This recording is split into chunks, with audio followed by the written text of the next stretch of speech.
Donc je vais vous présenter quelques travaux. Avant ça, je voudrais tout d'abord remercier Emmanuel Porcher de me donner l'opportunité de venir présenter dans cet endroit prestigieux. C'est un honneur, j'espère que je serai à la hauteur. Et donc maintenant, je vais vous parler des réseaux d'interaction entre plantes et pollinisateurs, en essayant de parler donc de leur organisation, de leur fonctionnement et de leur réponse aux perturbations.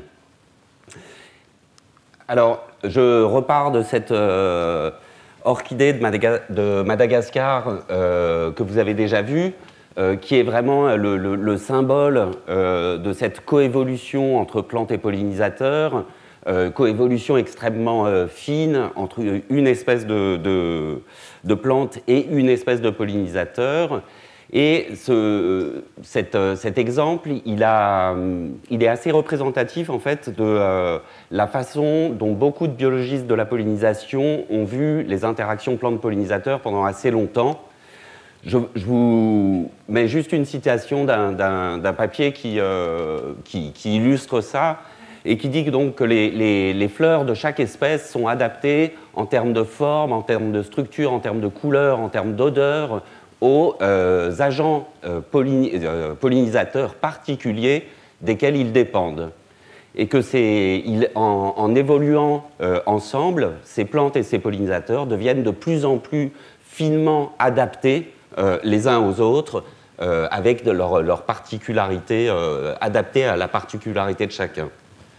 Et donc cette idée de coévolution extrêmement forte entre plantes et pollinisateurs, si on la transfère à l'échelle des communautés, c'est-à-dire des ensembles d'espèces qui sont présents à des endroits donnés, on s'attend à avoir quelque chose comme ça, c'est-à-dire à chaque fois, à chaque plante correspond un pollinisateur ou un petit groupe de pollinisateurs extrêmement adapté à cette plante.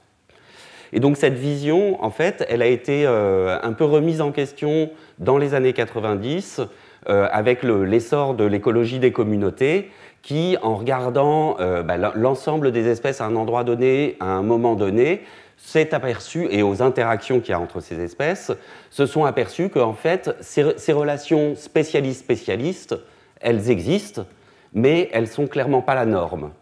Et la norme, c'est plutôt du généralisme. Donc beaucoup d'espèces qui vont, pour les pollinisateurs, visiter énormément d'espèces de plantes, et beaucoup d'espèces de plantes qui vont être visitées par énormément d'espèces de pollinisateurs. Alors ça change forcément la façon dont on représente, et même dont on se représente, et la façon dont on réfléchit à ces communautés, en passant de ces interactions, ces couples d'interactions, à un réseau d'interactions, où on a du généralisme. Alors, je vais donc me focaliser sur ces réseaux d'interaction et je vais vous présenter 3 études auxquelles j'ai pu participer.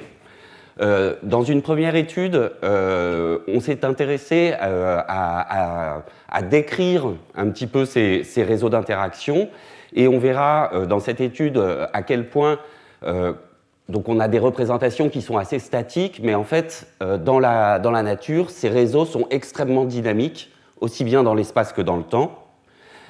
Une autre chose importante des réseaux d'interaction, c'est qu'ils permettent de comprendre les dépendances entre espèces.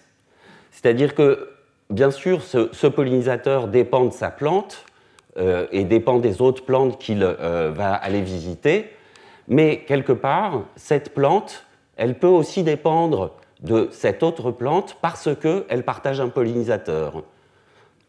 Donc on a comme ça des interdépendances en espèces qui ne sont pas juste directement d'une espèce à une autre, mais d'interaction en interaction. On peut avoir des dépendances entre espèces, et on verra ça dans le cas de la pollinisation des cultures.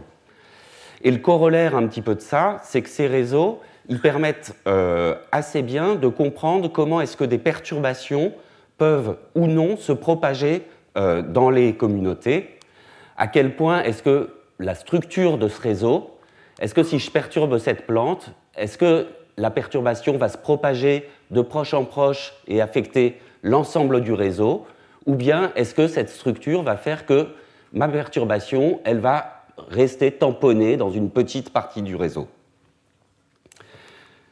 Alors, la première étude, donc, où nous allons voir un petit peu ces histoires de variations spatiales et temporelles, c'est une étude qui est issue de la thèse de Vincent Lefebvre, qui était encadrée par deux enseignants-chercheurs du Muséum, Claire Villemant et Christophe Daugeron.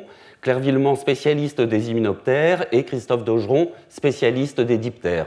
Vincent, lui-même, était spécialiste des coléoptères, donc ça faisait une bonne équipe. Moi, je ne suis pas vraiment spécialiste des insectes, mais plus dans l'analyse, et j'ai eu la chance de participer à cette étude. Alors, cette étude, elle se passe dans le parc national du Mercantour. Alors, pourquoi est-ce qu'on a choisi cet endroit ?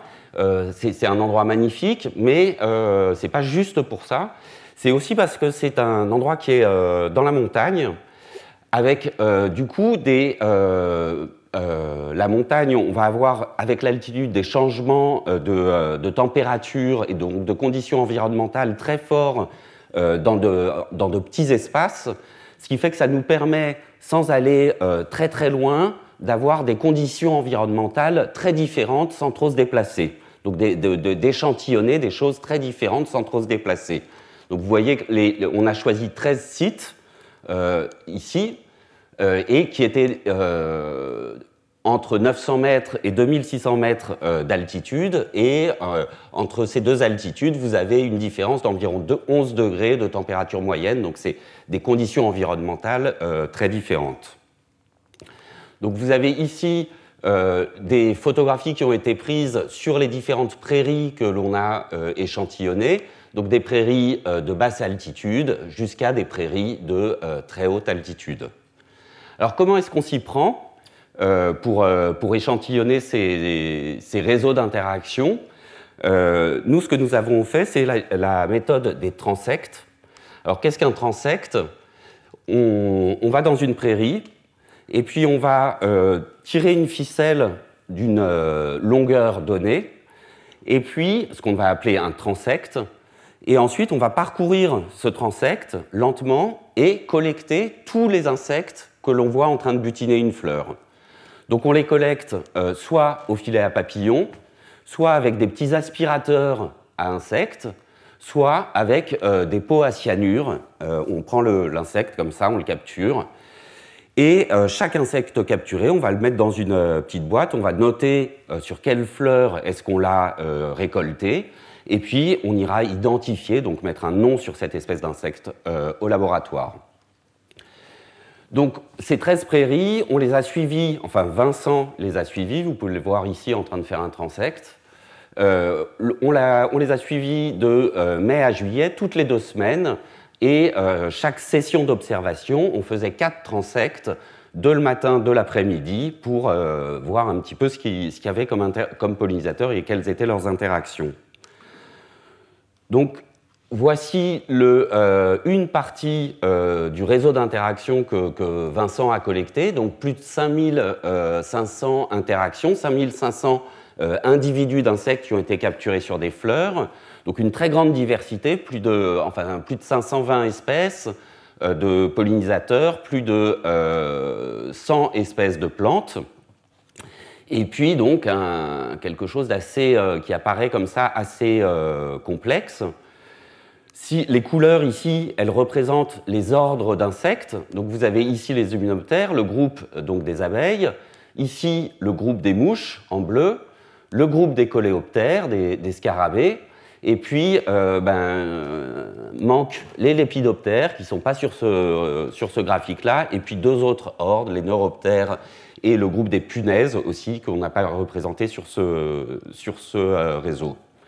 Alors ce réseau, il est assez incroyable parce que vraiment, toutes les espèces ont été identifiées jusqu'à l'espèce, et ça grâce donc à Vincent, Christophe et Claire qui avaient des compétences extrêmement précises et pointues là-dessus.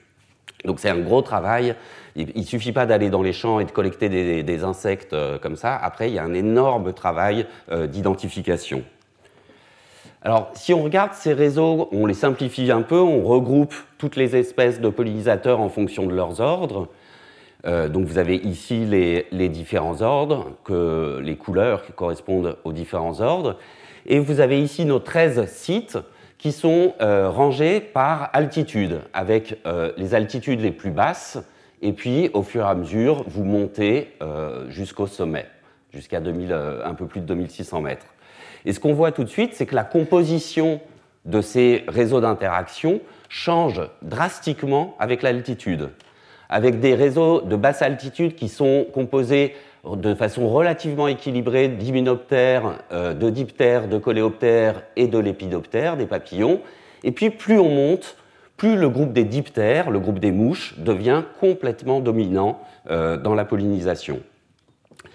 Donc ce résultat de plus de mouches dans des endroits plus froids, en altitude, en fait, c'est quelque chose qu'on va retrouver aussi le long des gradients latitudinaux, c'est-à-dire que plus on va vers le nord, plus les réseaux de pollinisation sont dominés par les mouches. Alors, là, on regarde dans l'espace. Maintenant, on peut regarder un petit peu ce qui se passe dans le temps. Et donc ici, vous avez 6 sites que l'on a, 6 des sites, des 13 sites qu'on a échantillonnés. Vous avez ici les dates en jour julien. Donc ici, ça correspond à la mi-mai et ici à la fin juillet. Et vous avez donc le nombre, l'abondance par jour et par transecte des différents ordres d'insectes en couleur. Et ce que vous pouvez voir, c'est que les hyménoptères en jaune et les diptères en bleu sont actifs les premiers et à peu près en même temps, et puis suivis des coléoptères en vert et enfin des papillons qui arrivent plus tardivement et qu'on a loupé un peu, mais Vincent avait quand même besoin de vacances. Voilà, et ce qu'on peut voir, c'est que lorsque l'on monte en altitude, on a un décalage, l'ordre reste à peu près le même, mais on a un décalage plus tardif parce que la fonte des neiges, il fait chaud plus tard, les insectes sont actifs plus tard. On revoit bien aussi qu'au fur et à mesure qu'on monte en altitude, les diptères en bleu deviennent dominants, ça devient la courbe la plus haute, alors que ici, diptères, hyménoptères et coléoptères sont à peu près équivalents en termes de nombre d'interactions qu'ils font dans le réseau. Donc là, on voit un petit peu cette séparation de niche dont parlait Emmanuel Porcher, séparation de niche dans le temps. Les différents insectes ne sont pas présents, les différents ordres d'insectes ne sont pas actifs exactement au même moment dans la saison. Alors, on peut zoomer sur ce qui se passe à l'intérieur des diptères. Donc ici, pour 4 familles de diptères, les 4 familles principales. Et là encore, en fait, ce dont on s'aperçoit, c'est que ces différentes familles sont actives à des moments différents. Donc elles se partagent le temps au cours de la saison. Et donc on pourrait descendre encore à l'intérieur de chaque famille et on aurait ce même patron où chacun se trouve un moment d'activité qui lui est propre. Alors ensuite, donc on voit que dans l'espace, les différents groupes de pollinisateurs ne sont pas les mêmes. On a les mouches qui sont en haut, des choses qui sont plus diversifiées en bas. On voit que dans la saison, les différents groupes de pollinisateurs se partagent les moments où ils sont actifs.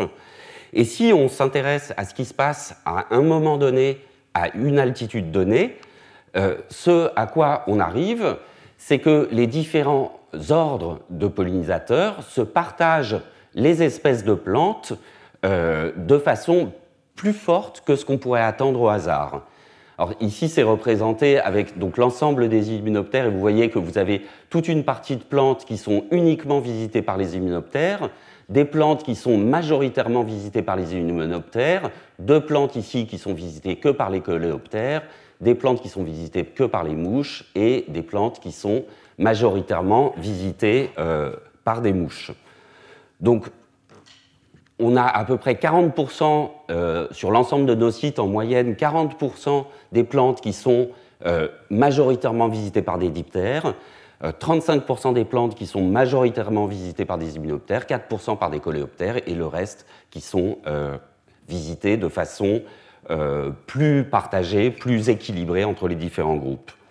Donc là encore, si on zoome à l'intérieur du groupe des diptères, c'est la même chose, c'est-à-dire entre, par exemple, ces deux familles, entre les ampidinés et les mucidés, on voit bien que ces deux familles de mouches ne viennent pas visiter les mêmes espèces de plantes.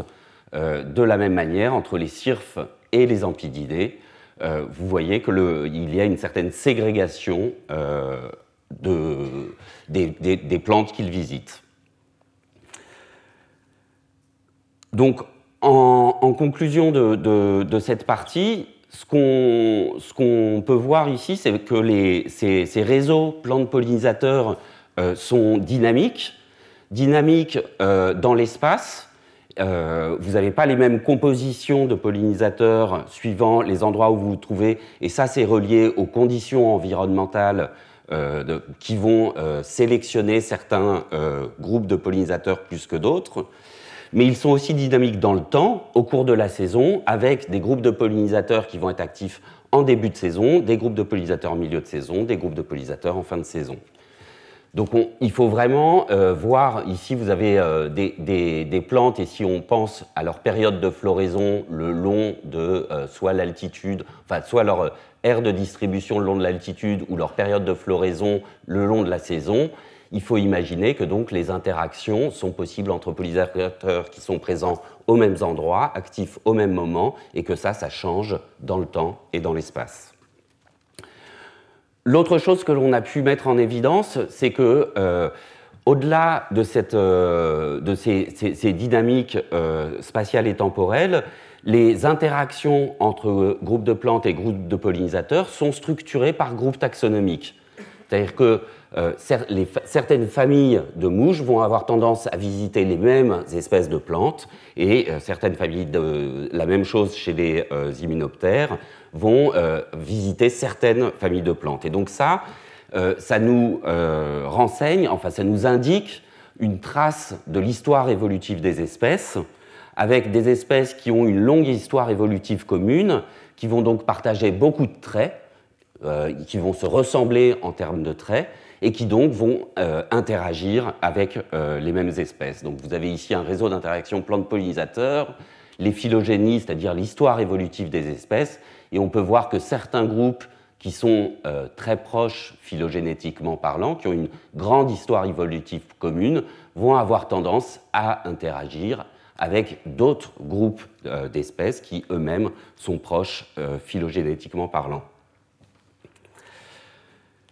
Je vais maintenant vous présenter une deuxième étude pour parler donc de dépendance au sein des réseaux plantes pollinisateurs, et ça en prenant le cas des cultures et en regardant la dépendance de la pollinisation des cultures envers les mauvaises herbes. Mauvaises herbes qu'on ne devrait pas appeler comme ça, on peut les appeler les adventices, les plantes sauvages, mais bon. Donc ça, c'est des travaux qui sont issus de la thèse de Ludovic Crochard, que j'ai co-encadré avec Mathilde Baude et Romain Julliard, et au cours de laquelle nous avons collaboré avec Sabrina Gaba et Vincent Bretagnol, qui nous ont permis d'accéder à des données dont je vais vous parler, qui proviennent d'un site assez exceptionnel sur l'étude des effets de l'agriculture sur la biodiversité. Alors, juste quelques rappels, les liens entre pollinisation et agriculture sont extrêmement forts. On estime qu'environ 2/3 des plantes cultivées dépendent des pollinisateurs, soit pour qu'on obtienne des graines, soit pour obtenir les fruits qu'on va manger. On n'y pense pas forcément, mais la carotte, sans pollinisateur, on n'a pas de carotte. Parce que pour avoir des carottes, il faut avoir des graines. Et pour avoir des graines, il faut des pollinisateurs. Alors, ces 2/3 des espèces cultivées, ça représente moins en termes de tonnage, en termes de production agricole. Ça représente uniquement 1/3 de la production agricole, parce que les céréales, qui représentent un fort tonnage de production agricole, sont, eux, pollinisés par le vent. Alors, moi, je vais m'intéresser au colza, dont Emmanuel Porcher a déjà parlé, donc, qui est une culture qu'on dit à floraison massive, c'est-à-dire que pendant un laps de temps assez court, elle va à la fois produire des ressources extrêmement importantes pour les pollinisateurs, mais aussi nécessiter une pollinisation assez forte pour la production des graines de colza. Alors, si on imagine le colza et ses pollinisateurs,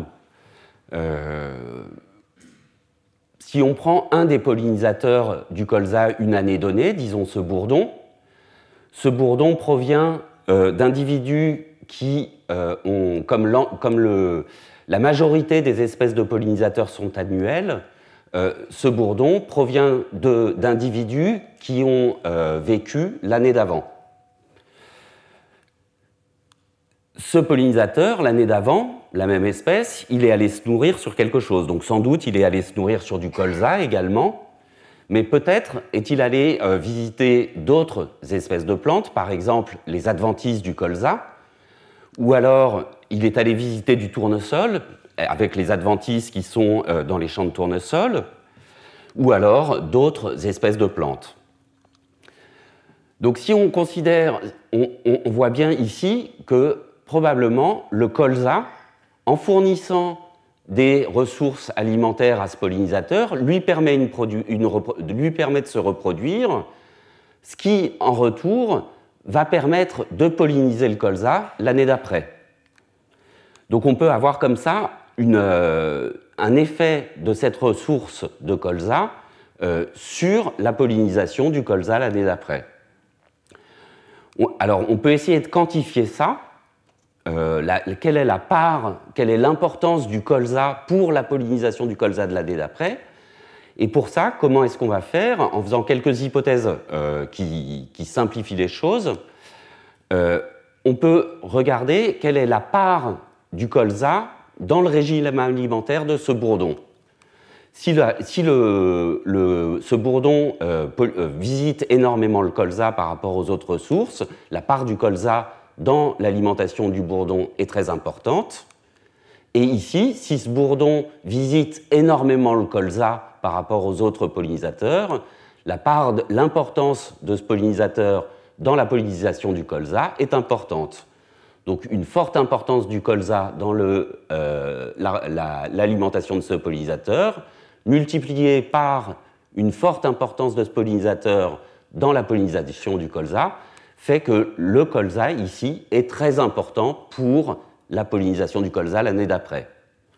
Donc on peut faire ça pour l'ensemble des ressources, calculer ça pour l'ensemble des ressources, calculer ça pour l'ensemble des pollinisateurs, et donc savoir quelle est l'importance des ressources de l'année d'avant pour maintenir la communauté de pollinisateurs du colza. Alors ça, nous l'avons étudié dans une zone atelier qui est un dispositif du CNRS qui permet de suivre sur le long terme des zones avec des questions relatives à la biodiversité. Cette zone atelier ici, c'est une zone atelier qui est dans les Deux-Sèvres et qui est focalisée sur les liens entre agriculture et biodiversité. Donc c'est une zone d'environ 400 km², dont 75% est de la surface cultivée. Les principales cultures sont les céréales, le colza, la luzerne, des prairies et du tournesol. Et il y a des suivis qui sont réalisés d'année en année, et notamment des suivis des interactions plantes-pollinisateurs dans dans un échantillonnage de ces parcelles. Donc tous les ans, il y a environ 150 parcelles qui sont échantillonnées pour les pollinisateurs par la méthode des transectes dans les champs. Alors, les captures d'insectes, ils capturent l'ensemble des insectes, mais les identifications sont faites uniquement sur les abeilles et les cirpes, donc on a des données que sur les abeilles et les cirpes, mais pas sur le reste de la diversité. Voilà ce que ça donne. Donc vous avez ici le colza de l'année 2017 avec les différents pollinisateurs qui sont venus voir le colza en 2017. Et puis ces pollinisateurs-là, du colza en 2017, on les avait vus en 2016 sur différentes ressources, soit des tournesols, les adventices du colza, les adventices du tournesol, la luzerne, les adventices de la luzerne, le colza, des prairies et les adventices des céréales. Donc avec ce réseau, on peut calculer quelle est la contribution de ces différentes ressources à la pollinisation du colza en 2017. Donc ça, on l'avait pour plusieurs paires d'années. On a fait nos calculs, et donc voilà les résultats auxquels on arrive. C'est-à-dire que la pollinisation du colza dépend majoritairement des autres ressources que le colza. C'est-à-dire que les pollinisateurs du colza une année, l'année précédente, ils sont principalement allés voir autre chose que du colza. L'autre chose, c'est qu'on a une contribution équivalente entre les adventices et les autres cultures fleuries. Donc les pollinisateurs sont allés se nourrir autant sur les adventices que sur du colza ou du tournesol ou de la luzerne. Et enfin, quand on regarde chacune des différentes catégories de ressources florales, les deux ressources les plus importantes sont le colza lui-même, ce qui était relativement attendu, mais une contribution très importante des adventices de céréales, ce qui était relativement peu attendu. Cette contribution très importante, en fait, elle vient principalement du fait de la surface en céréales qui est importante, qui fait que, du coup, dans ce paysage, les adventices des céréales représentent une part importante des ressources des pollinisateurs. Alors, ce qu'on peut dire de cette étude, c'est que la pollinisation du colza dépend des ressources alimentaires produites par les adventices, donc un rôle important des adventices pour maintenir les communautés de pollinisateurs des cultures. Ce rôle des adventices, il est relativement connu en écologie. Cet effet positif des adventices est relativement connu en écologie, où vous avez ici une étude qui relie le nombre d'adventices que vous avez dans des champs avec le nombre d'herbivores que vous allez avoir dans les champs. Ce nombre d'herbivores étant lui-même relié au nombre de parasitoïdes que vous allez avoir dans les champs. Ces herbivores sont aussi reliés au nombre de prédateurs, et le nombre d'adventices fleuris est relié au nombre de pollinisateurs que vous allez avoir dans les champs. C'est relativement attendu parce que les plantes étant à la base des chaînes alimentaires, si vous enlevez la base des chaînes alimentaires, vous n'avez plus grand-chose au-dessus. L'autre chose que l'on peut sortir de cette étude, c'est que les pratiques agricoles dans les champs de céréales affectent la pollinisation des cultures qui en ont besoin. On a vu que les adventices dans les champs de céréales représentaient une part importante des ressources des pollinisateurs du colza. Donc ce que ça veut dire, c'est que lorsque la façon dont on va traiter les champs de céréales, soit en mettant des insecticides, on va avoir, on pense qu'il n'y a pas de pollinisateurs dans les champs de céréales, or il y a des pollinisateurs sur les adventices. Donc traiter les champs de céréales a un effet sur les pollinisateurs par là. Et l'autre chose, c'est que le fait de supprimer complètement les adventices des champs de céréales va aussi avoir un effet sur la pollinisation des cultures qui en ont besoin en supprimant une part de ressources. Alors cet effet des pratiques, il est connu ici, par exemple, une comparaison entre des parcelles en agriculture biologique et des parcelles en agriculture conventionnelle.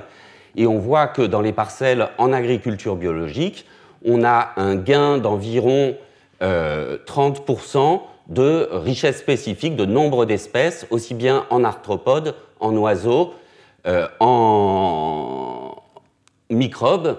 Et un effet très fort sur les plantes et qui donc vont permettre de nourrir ces pollinisateurs.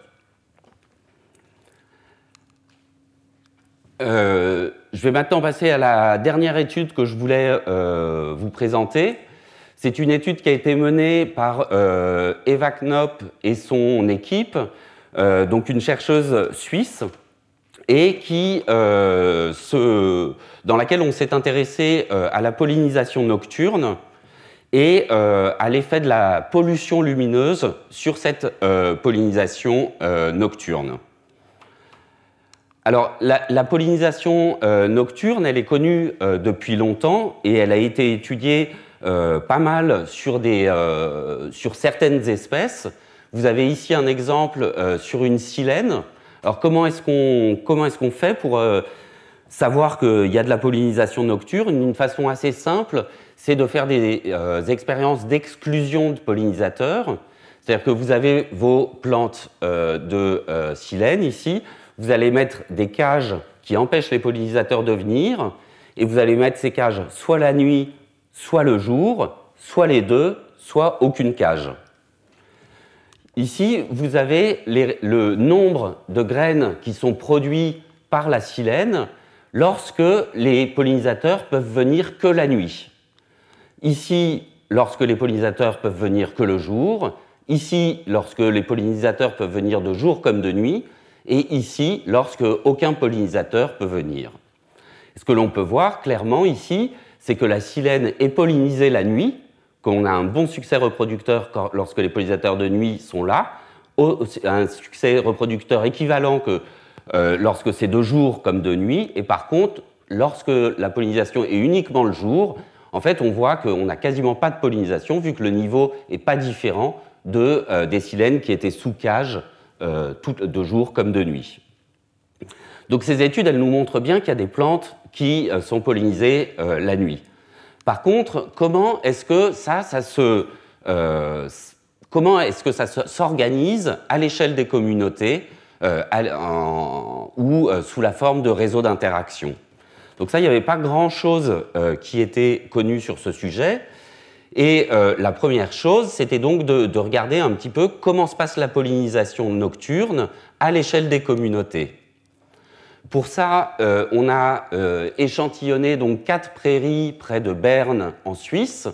Alors ici, vous avez une carte de pollution lumineuse et les sites d'études étaient ici. Donc c'était des sites d'études qui étaient très préservés en termes de pollution lumineuse. Nous avons échantillonné les pollinisateurs pendant 24 heures, le long de transects de 50 mètres, en faisant des échantillonnages toutes les demi-heures. Donc un terrain assez éprouvant. La fin était fatigante. Et la façon d'observer les pollinisateurs, donc de jour, c'était principalement au filet, et de nuit, soit avec des lampes frontales, soit avec des lunettes de vision nocturne. Alors, voici ce que nous avons obtenu en termes de nombre d'interactions qui ont été échantillonnées dans ces prairies au cours du temps, des 24 heures d'une journée. Vous avez ici la nuit. Et ici, en termes de nombre d'espèces de pollinisateurs. Donc, ce qu'on peut voir, c'est que la majorité des visites sont faites la journée, mais qu'on a quand même 20% des visites qui sont effectuées la nuit. Donc, c'est pas rien. Si on regarde les différents groupes de pollinisateurs, les différents ordres de pollinisateurs, ce qu'on peut voir, c'est que la majorité des visites nocturnes sont effectuées par des lépidoptères, des papillons de nuit. Donc le groupe des papillons de nuit, c'est un groupe de pollinisateurs qui est pas souvent étudié en termes de pollinisation. Pourtant, c'est un groupe qui est extrêmement diversifié. Il y a plus de 5000 espèces de papillons de nuit en France, comparé aux 1000 espèces d'abeilles. Donc c'est une diversité absolument phénoménale. Je vous en mets quelques-uns, ils peuvent être absolument... enfin, c'est des petits bijoux. mais on n'y pense pas souvent. Pourtant, ils assurent une part de la pollinisation qui est non négligeable. Alors, ensuite, on a regardé les plantes dans nos communautés, et on a regardé, est-ce que nos plantes sont visitées que le jour, que la nuit, ou bien les deux? Et en fait, sur les 7 espèces de plantes pour lesquelles on avait assez de données pour faire ces analyses, on a trouvé 2 patrons différents. Soit des plantes qui sont principalement visitées la journée et très peu visitées le jour, ici, ces 4 espèces de plantes-là, soit des plantes qui sont plus visitées le jour et un peu moins la nuit, mais quand même relativement, visitées de façon relativement importante la nuit. Donc ces 3 espèces-là. Par contre, dans notre communauté, on n'a pas trouvé de plantes qui étaient visitées uniquement la nuit. Ça ne veut pas dire qu'elles n'existent pas, mais en tout cas, dans les communautés qu'on a échantillonnées, il n'y en avait pas. OK. Alors, maintenant, parlons un peu de pollution lumineuse. La lumière, on le sait, affecte les pollinisateurs nocturnes. Vous avez tous vu des insectes tourner autour des lampadaires. La façon d'étudier les papillons de nuit, c'est de faire des pièges lumineux, un drap comme ça, avec une ampoule qui éclaire le drap, et puis les papillons viennent dessus. C'est la façon dont on les étudie. Donc on sait bien que la lumière affecte les papillons de nuit. Ce qu'on sait aussi, c'est que à peu près 99% des Européens vivent dans des endroits qui sont affectés par la pollution lumineuse. Donc vous avez ici une carte de la pollution lumineuse dont l'échelle est le nombre d'étoiles visibles la nuit. Et vous voyez qu'ici, on en voit les zones roses, on en voit entre 0 et 200, et les zones noires, on en voit entre 1300 et 1900 étoiles. Donc c'est une mesure de pollution lumineuse. Et ce qu'on sait aussi, c'est que cette pollution lumineuse augmente fortement à l'échelle mondiale, avec une augmentation de 6% par an. Alors pour essayer de voir un peu quel pouvait être l'effet de cette pollution lumineuse sur la pollinisation, nous avons, comme d'habitude, fait des échantillonnages de pollinisateurs dans des prairies, donc 7 prairies à côté de Berne, dans une zone qui n'était pas affectée par la pollution lumineuse. Et cette fois-ci, dans chaque prairie, on a installé 2 sites qui étaient séparés de 500 mètres. Et dans un des sites, on a installé un lampadaire. Donc vous voyez ici le lampadaire. Et puis, on a échantillonné les pollinisateurs la nuit. Voilà les résultats qu'on a obtenus. Donc vous avez ici le réseau d'interaction dans les sites qui ne sont pas éclairés par le lampadaire. Et puis ici, le réseau d'interaction dans les sites qui sont éclairés par le lampadaire. Donc le résultat est assez clair. On a moins de visites de pollinisateurs nocturnes sous les lampadaires que dans des zones sombres. Donc on a bien un effet négatif de l'éclairage nocturne sur la pollinisation par les papillons de nuit. Alors, d'accord, on a moins de papillons de nuit, mais est-ce que ça a un effet sur la pollinisation, donc sur la reproduction des plantes? Ce qu'on a vu dans la première partie de l'étude, c'est que la majorité des plantes qu'on avait, qui sont visitées la nuit, sont également visitées le jour. Donc on est dans un système où on a un effet négatif de la pollution lumineuse sur les papillons de nuit. Les papillons de nuit devraient avoir un effet positif sur la reproduction des plantes, mais ces mêmes plantes sont visitées par des pollinisateurs de jour.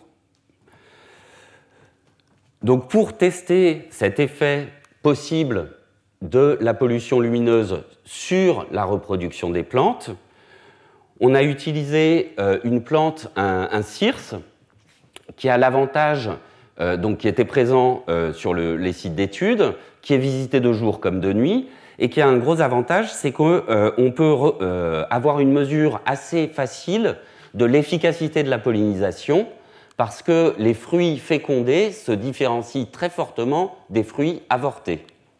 Donc on peut savoir si, une fois que à la fin de la période de fructification, on récupère les graines et on peut compter le nombre de graines qui ont été bien fécondées et le nombre de graines qui ont été avortées par faute de pollinisation.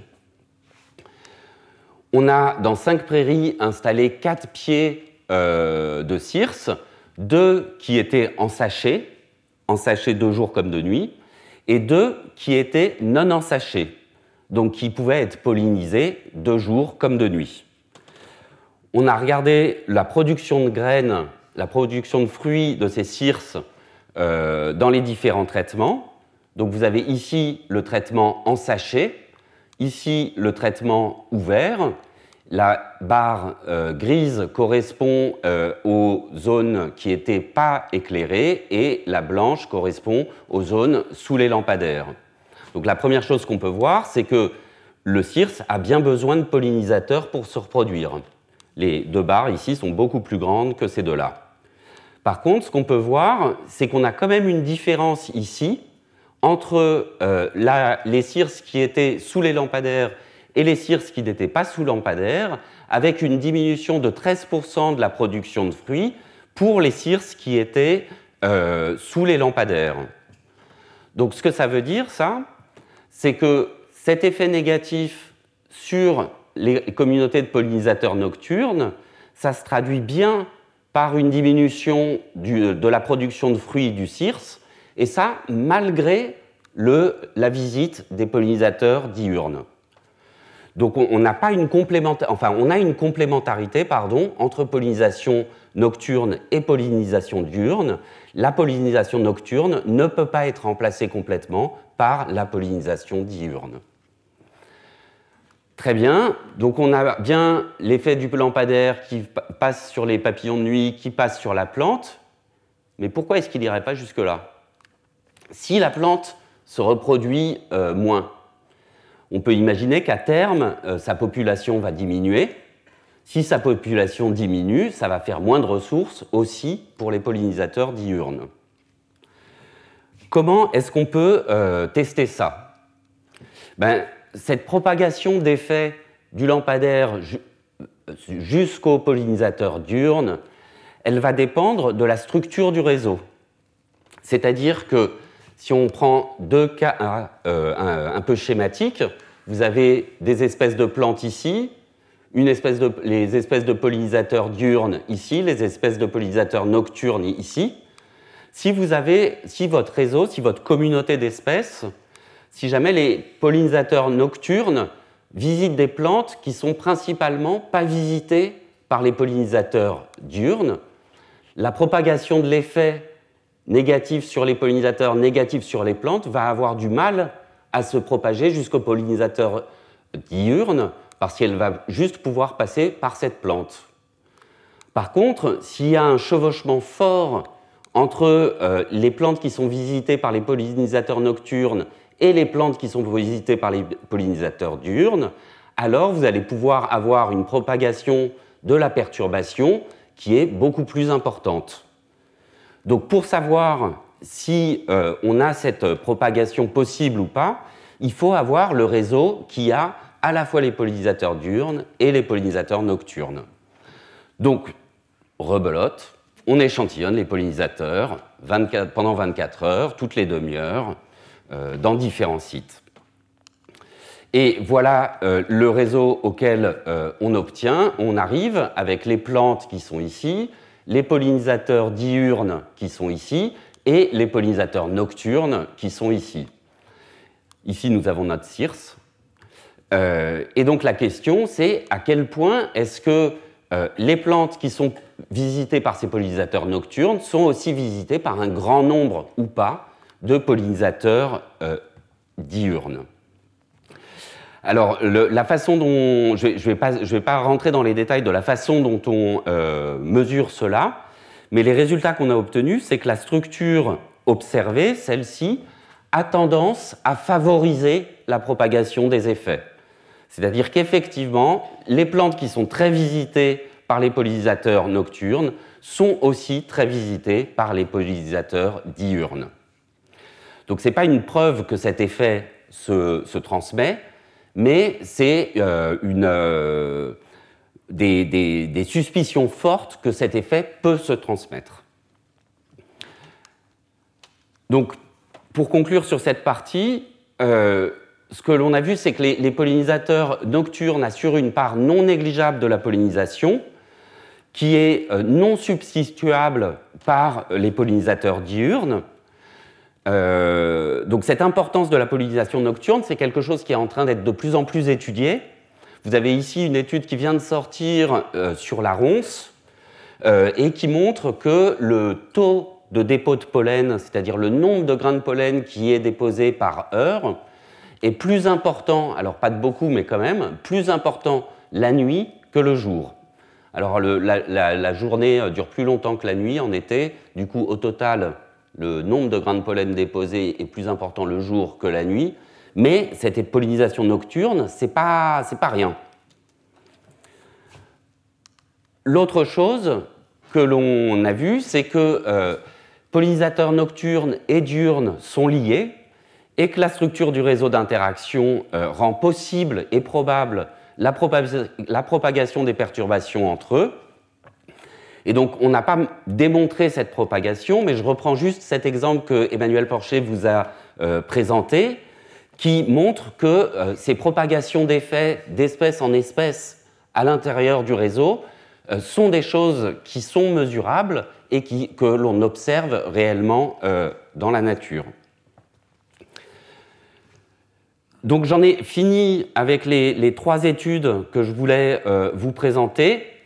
Je terminerai juste, Emmanuel l'a déjà fait, mais je réinsiste. Si vous souhaitez en connaître plus sur les communautés plantes pollinisateurs, je vous suggère très fortement d'aller voir ce qui se fait dans le SPIPOL, le suivi photographique des insectes pollinisateurs.